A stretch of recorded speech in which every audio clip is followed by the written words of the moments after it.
Welcome to मिसाल classes. Dear student, अगर आप क्लास 11 से रिलेटेड है और 2023 के लिए प्रिपेयर कर रहे हैं तो आपके लिए ये वीडियो मोस्ट इंपॉर्टेंट होने वाले हैं, जिसमें आज आपको मैं बताने वाला हूं कि जियोग्राफी में किस तरह से आपके 2023 के एग्जाम में क्वेश्चन पूछे जाएंगे। इसके रिगार्डिंग डियर स्टूडेंट आज मैं लेकर आया हूं जियोग्राफी का मॉडल सेट नंबर 1, जिसमें हम लोग देखेंगे कि 100% एग्जाम के रिगार्डिंग किस तरह से क्वेश्चन पूछे गए हैं या किस तरह से आपके एग्जाम में पूछे जाने वाले हैं। सभी प्रकार के क्वेश्चनों को आज इसमें आपको देखने को मिलेंगे। तो डियर स्टूडेंट, चैनल पर नया है तो चैनल को सब्सक्राइब करके बेल आइकन को प्रेस करें और साथ ही साथ उस स्टूडेंट तक इस वीडियो को सेंड करें जो 2023 के लिए बेहतरीन तरीके से तैयारी करना चाहते हैं। तो आप लोग चाहते हैं कि सर इसी तरह से हम लोगों को हर एक टॉपिक यानी हर एक सब्जेक्ट के लिए मॉडल सेट प्रोवाइड करें, तो आप लोग कमेंट सेक्शन में बिल्कुल कमेंट करना ना भूलें। तो चलिए हम लोग बिना देर के हम लोगों को क्वेश्चन प्रोवाइड, जैसे कि पहला क्वेश्चन आपके सामने मोस्ट इंपॉर्टेंट क्वेश्चन है, बहुत इंपॉर्टेंट क्वेश्चन है। पहला क्वेश्चन है कि इसमें भूगोल शब्द का प्रयोग किसने किया था। इसमें से 4 ऑप्शन आपके सामने है। इसमें आपको बताना है कि भूगोल शब्द का सबसे प्रयोग जो किए थे, जिसे हम लोग भूगोल का फादर भी कहते हैं, वह इरेटोस्थेनीज। ऑप्शन नंबर ए आपका बिल्कुल सही उत्तर होगा। आपके पेपर में भी इसी तरह से क्वेश्चन पूछे जाएंगे, तो एक ही क्वेश्चन को आपको ध्यानपूर्वक स्टडी करना है।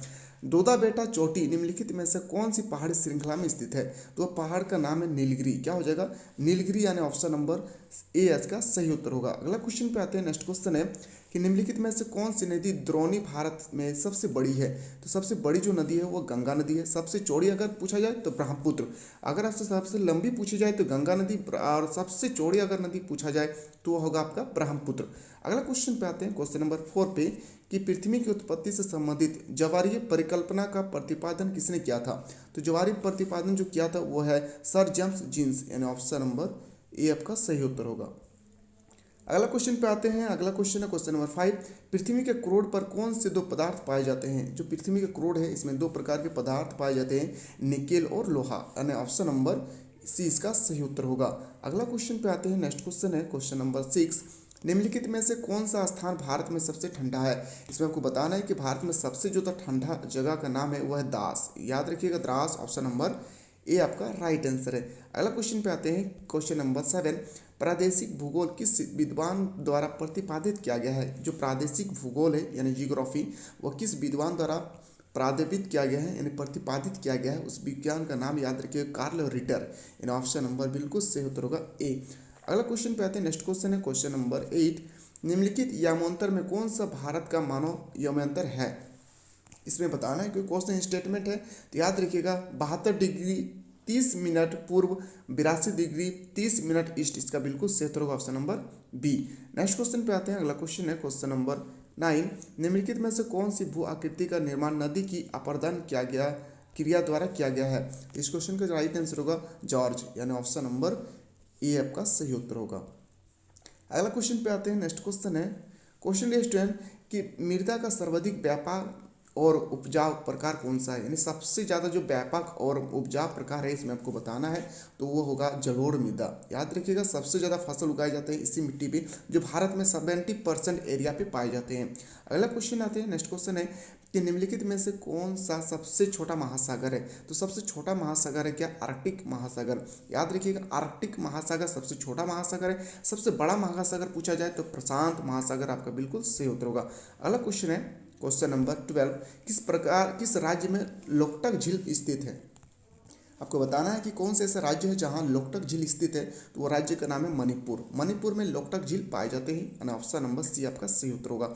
नेक्स्ट क्वेश्चन पे आते हैं कि निम्नलिखित में से कौन सी गैस सूर्य से आने वाले हानिकारक पराबैंगनी किरण से बचाती है। तो वो गैस का नाम बताना है, तो उस गैस का नाम है ओजोन। याद रखिएगा, ओजोन इसका बिल्कुल सही उत्तर होगा। अगर इसका हम संकेत देखें तो O3 इसका संकेत है, इसको भी आपको नोट डाउन करना है।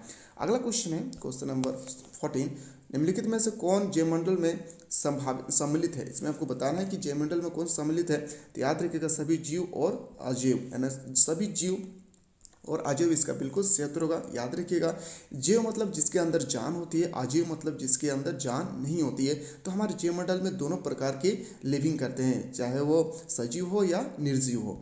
अगला क्वेश्चन है। नेक्स्ट क्वेश्चन है क्वेश्चन नंबर 15 भारत के किस राज्य में बाढ़ अधिक आती है। इसी तरह से आपके पेपर में डिस्ट्रेंट 100% सेलेक्टेड क्वेश्चन बताए जाएंगे। ये जो हम सेट बता रहे हैं डिस्ट्रेंट, ये हमारे प्लेटफॉर्म के टीचर द्वारा बनाए गए हैं। जो जो 5 हर एक सब्जेक्ट के लिए मॉडल सेट तैयार किए गए। मैं वादा करता हूँ कि इन 5 मॉडल सेट को अगर आप लोग कर लेते हैं तो इससे बाहर आपसे कुछ भी नहीं पूछे जाने वाले हैं। अगर आप चाहते हैं कि सर हम लोगों को इसी तरह से 5 मॉडल सेट को प्रोवाइड करें तो आप लोग कमेंट सेक्शन में बिल्कुल कमेंट करना ना भूलें। तो क्वेश्चन ये यहाँ पे कि भारत के किस राज्य में बाढ़ सबसे अधिक आती है। तो बाढ़ आती है कहाँ पे, सबसे ज़्यादा आसम में। कहाँ आती है, आसम इसका बिल्कुल सही उत्तर होगा। अगला क्वेश्चन है, नेक्स्ट क्वेश्चन है क्वेश्चन नंबर 16। निम्नलिखित में से किन पवनों को हिम पक्षी अथवा हिमहरणी कहा जाता है। तो पवन का नाम बताना है, वो पवन का नाम है चिनुक, यानी ऑप्शन नंबर डी आपका सही उत्तर होगा। भारत में सबसे अधिक वर्षा कहाँ पे होती है, आपको बताना है इसमें से कि भारत में सबसे ज़्यादा जो वर्षा होती है वो कहाँ पे होती है। तो मासिन राव, कहाँ हो जाएगा, मासिन राव, सभी को पता है, ऑप्शन नंबर बी आपका बिल्कुल सही उत्तर होगा। अगला क्वेश्चन पे आते हैं। नेक्स्ट क्वेश्चन है कि नेशनल पार्क और पशु विहार निम्नलिखित में से किस उद्देश्य के लिए बनाए गए हैं। तो किस उद्देश्य के लिए बनाए गए हैं, तो संरक्षण के लिए। सभी को पता है कि जो बनाए जाते हैं नेशनल पार्क वो एनिमल के संरक्षण यानी सोसाइटी यानी याद रखिएगा सिक्योरिटी के लिए बनाए जाते हैं।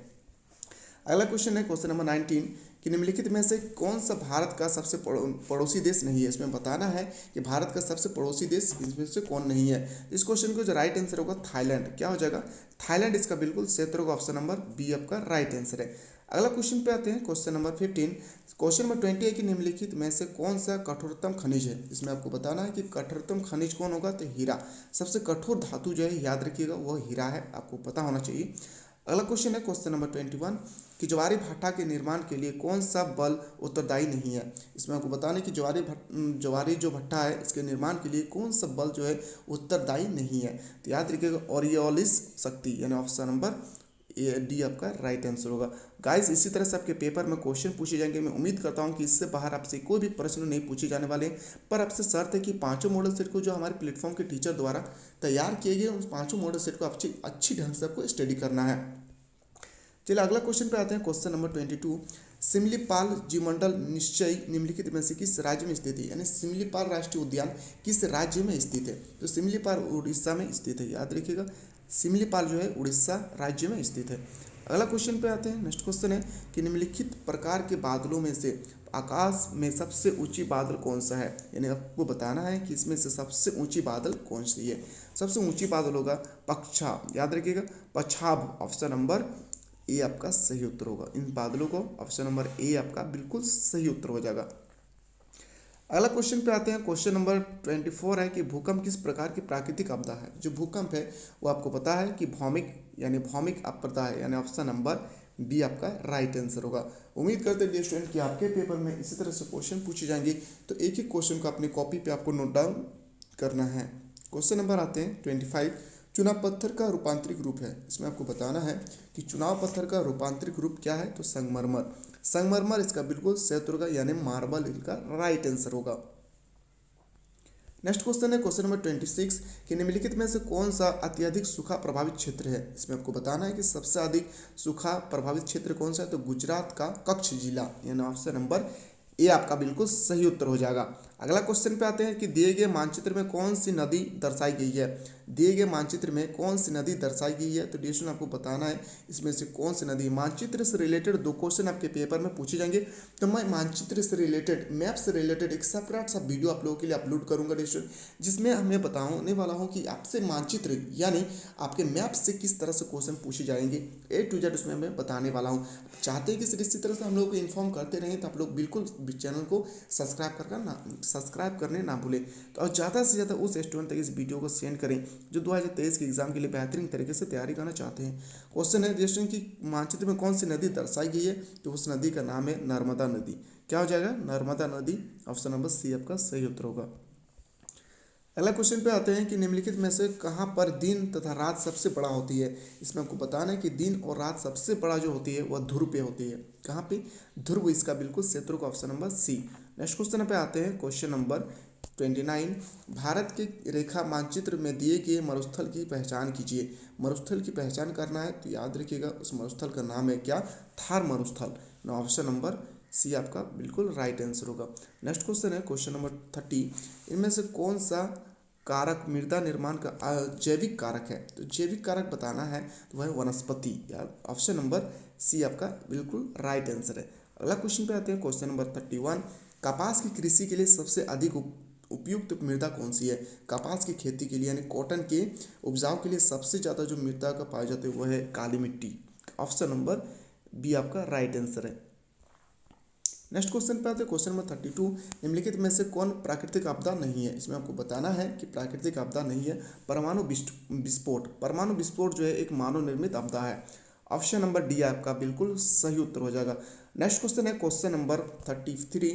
निम्नलिखित में से कौन सी गैस भूमंडलीय तापमान के लिए उत्तरदायी है? ऑप्शन नंबर बी आपका सही उत्तर होगा कार्बन डाइऑक्साइड। कार्बन डाइऑक्साइड का संकेत भी याद रखेंगे, O2 इसका ऑक्सीजन हाइड्रेशन और CO2 ये कार्बन डाइऑक्साइड है। इस सब संकेतों को भी आपको याद रखना है, इसी तरह से आपके क्वेश्चन में भी पूछे जा सकते हैं। दिए गए मानचित्र में कौन सी चोटी दर्शाई गई है? इसमें आपको बताना है कि कौन सी चोटी जो है वह दर्शाई गई है। वो चोटी का नाम है माउंट एवरेस्ट।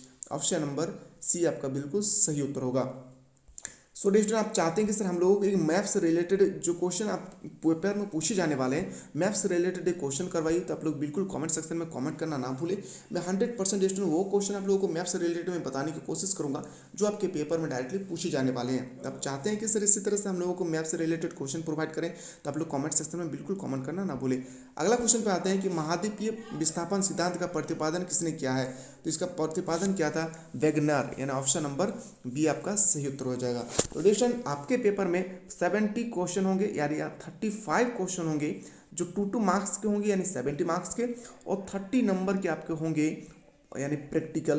तो जियोग्राफी जो भी स्टूडेंट लिए हैं उनका प्रैक्टिकल होने वाले 30 मार्क्स के, और 35 क्वेश्चन MCQ होंगे जो हर एक क्वेश्चन 2-2 मार्क्स के पूछे जाने वाले हैं।